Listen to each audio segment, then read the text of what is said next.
đẹp hơn ngày đôi ta bắt đầu.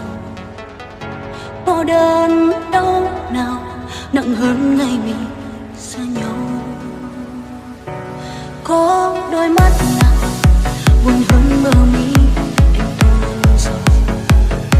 Có đắng cay nào bằng em vội vàng qua mau.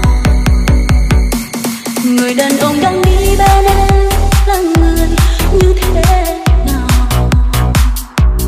Sợ người ta không yêu thương em, anh biết phải làm sao. Nếu một ngày người em yêu vội vàng, em đừng cần những thứ cao sang. Nếu sau này học ra đi vội vàng, anh vẫn chờ em dấu muôn vàng. Biết em thương người ấy đã rất nhiều, anh hỏi lòng anh có bao nhiêu. Trái tim em giờ đã quên buồn chiều, xin đừng quên ta đã từng yêu.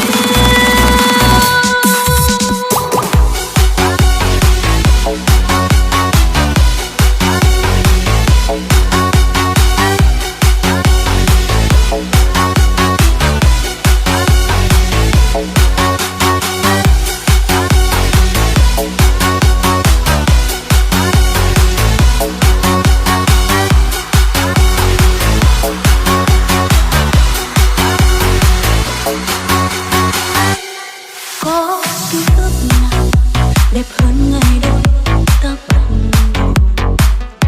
Cô đơn đâu nào nặng hơn ngày mình xa nhau.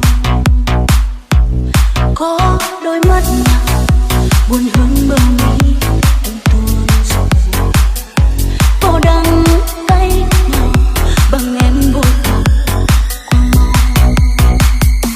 Người đàn ông đang đi bên em là người như thế nào? Sợ người ta không yêu thương em, anh biết phải làm sao. Nếu một ngày người em yêu vội vàng, em đừng cần những thứ cao sang. Nếu sau này học ra đi vội vàng, anh vẫn chờ em dấu muôn vàng. Biết em thương người ấy đã rất nhiều, anh hỏi lòng anh có bao nhiêu.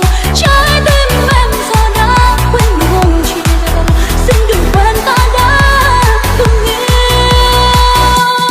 Nếu một ngày người em yêu vội vàng, em đừng cần những thứ cao sang. Nếu sau này học ra đi vội vàng, anh vẫn chờ em dấu